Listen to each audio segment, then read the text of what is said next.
Even Stevens at Sedbergh as Villas and Jones helped Lancashire recover from early wickets. Lancashire chose Sedbergh School as their home venue for the very first time for their match against Durham, as they look to reclaim top spot in the division following a week off since their comprehensive win away at Derby 2 weeks ago. Durham arrived in Cumbria fresh off the back of their second win of the season, following some fantastic batting from skipper Cameron Bancroft at Hove. After an uncontested toss, Lancashire's opening batsmen Jennings and Davies strode out to the middle. They were both into the runs quickly, hitting boundaries in each of the first 3 overs. However, with 8 gone and with 24 runs on the board, Durham made the breakthrough. Chris Rushworth, in a rich vein of form, bowling Jennings for 12. Davis hit back-to-back fours off Carse in the next over, taking Lancashire to 33 for 1 off their opening 10. His new partner Hamid started quietly, and the pair patiently started to build a foundation, taking the score first past 50 and then through to lunch, with a few overs lost to a brisk shower early in the day. 71 for 1 at the interval, but straight after the break a second wicket fell as Davies nicked off to Carse, falling for 38. And as the Durham bowlers turned the screw with very tight lines, Hamid fell to rain. Bancroft with the catch and the Lancashire number 3 out for 24. The score at this stage, 81 for 3. Jones and Livingston were the new men in, and they saw off a sustained period of pressure from the visitors' attack before starting to pick off some boundaries. 4 from Jones took the total past 100. And a few overs later, bad light saw play halted for an early tea, with the score 136 for 3. Livingston would fall after the restart trapped LBW for 35 by Rimington. But Jones and Villas would come together for a fine partnership. They'd guide Lancashire past 200, Jones picking up his half-century in the 80th over. Villas, comparatively new to the crease, wouldn't be far behind. His own 50 reached in just 68 balls. Jones' innings would finally come to an end over 3 hours after he got going, out LBW to Rushworth for 52. Croft joined in the fun, adding another batting bonus point as his side moved past 250. They'd reached the close of play on 275 for 5, a significant improvement after the loss of early wickets under Durham pressure. Once again, Rushworth had done the hard yards for Durham, but even he had only managed to pick up 2 wickets. With 5 wickets in hand, Lancashire will look to increase their total past 300 on day 2. Durham will smell an opportunity for quick wickets to make it a very fascinating day on this debut at Sedbergh. Another even day at Sedbergh as game hangs in balance at midway point. A fascinating opening day at the first ever county cricket match to be played at Sedbergh School saw Lancashire close on 275 for 5. Villas unbeaten on 67 after the Durham attack had made scoring exceedingly hard for the home batsman. 3 runs off the opening ball of the day saw Villas and Croft bring up the 50 partnership. And Croft was in no mood to hang around early in the day, hitting Carse for consecutive 4s. He went for another one but edged on this occasion and was caught by Bancroft for 42. Villas fell in the next over, Rimington with the catch off Rushworth, Villas out for 72 and Lanks 293 for 7. Bahanan struck a boundary to bring up a third batting point for the home team, but his partner at the crease, Mahmood, was soon on his way back to the pavilion, LBW Rimington for just 2. Onions was next to fall, caught behind off Rimington for a duck, and after a few more useful runs from Bahanan, Anderson was the last man out, caught at short cover by Clark off Rimington for 4. The total 337 all out, with Bahanan unbeaten on 33. That left 5 overs for the Durham openers to face before the lunch break, and they managed this for no loss. The score 9 for no wicket. Bancroft and Lees moved on after the interval and started to pick off the bad ball. Bancroft came into this match in fine form, and this was translated into another accomplished innings as he scored at a slightly quicker rate than Lees, the 50 partnership coming up in just the 15th over. Mahmood made the breakthrough, Lees sending a high one up to Jimmy Anderson, and he took the catch to get rid of the first opener for 16. 70 for 1 became 115 for 1 by T as Bancroft notched up another useful half-century with excellent assistance from Hart. Not long after the final session was underway, Onions took his first wicket of the match. Hart bowled for 14. And with the opening ball of the very next over, Anderson removed the danger man, Bancroft. The Aussie, out for 77, castled by England's leading wicket-taker. 136 for 3 became 136 for 4 as Clark fell LBW to become Anderson's 950th first-class wicket. Burnham and Travaskis dug in and they managed to hold off the charging Lancashire attack as the light began to fade in Cumbria. They brought up a 50 partnership, and with 6 overs left in the day, they looked as though they may well see things through to the close. However, Livingston managed to break things up, Burnham edging to Anderson in the slips for 26.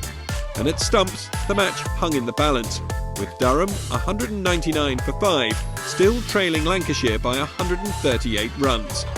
A fascinating 2 days remaining cricket lie ahead. Villas 50 just gives Lancashire the edge heading into final day. Sedbergh School has thus far proved to be an incredibly popular setting for county cricket, as Cumbria hosted Lancashire for the first time. The match with Durham hung in the balance going into the third day, with Lancashire holding a lead of 138, Durham with 5 first innings wickets remaining. In the opening over, the visitors moved to 200, securing their first batting point. By the time the new ball was due, Durham had moved to 221 for 5. The 250 came up and the partnership continued to build, but with 66 between them, finally the pair were broken as Onions had Travaskis caught behind for 38. Eckersley lasted just a handful of overs before he went LBW to Onions for 3.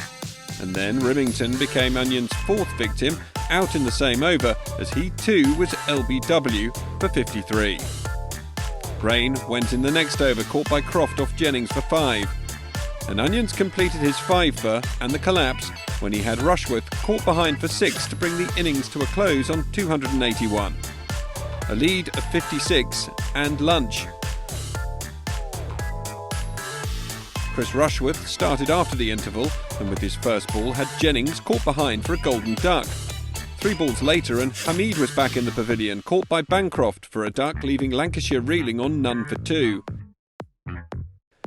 Livingston and Davis managed to put the terrible start behind them, and it was Livingston who hit the first 4 of the innings as they started to rebuild.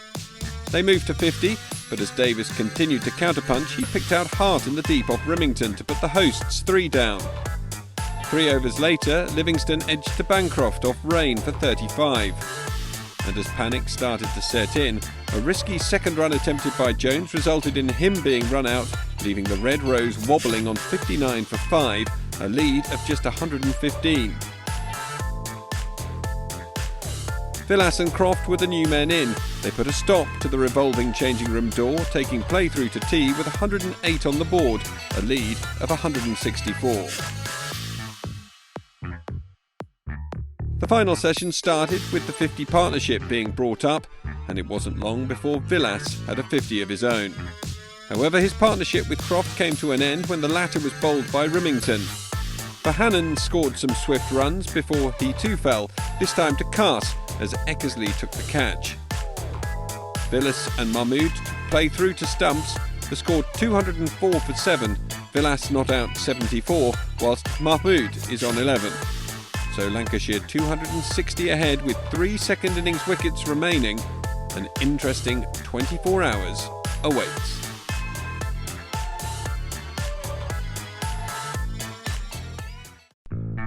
Bancroft frustrates Lancashire as it ends honours even at Sedbergh. Lancashire and Durham's match at Sedbergh School hung in the balance heading into the final day.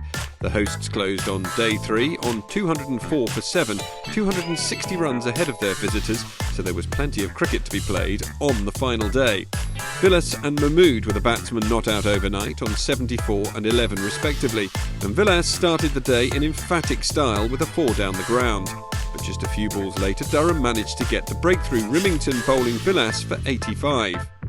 Graham Onions didn't last long, edging through to Eckersley off Rain for 0.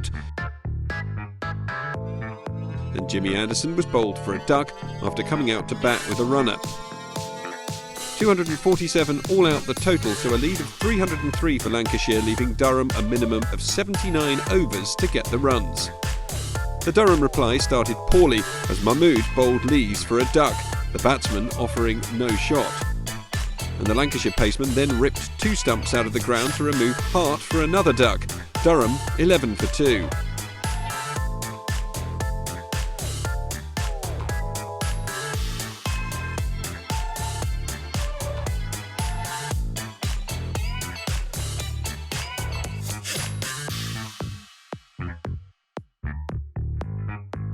At lunch, the visitors had recovered to 39 for 2, but they were still under serious pressure.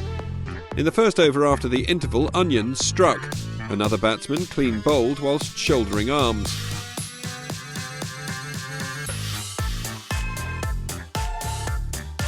Bancroft and Clark managed to rebuild for Durham.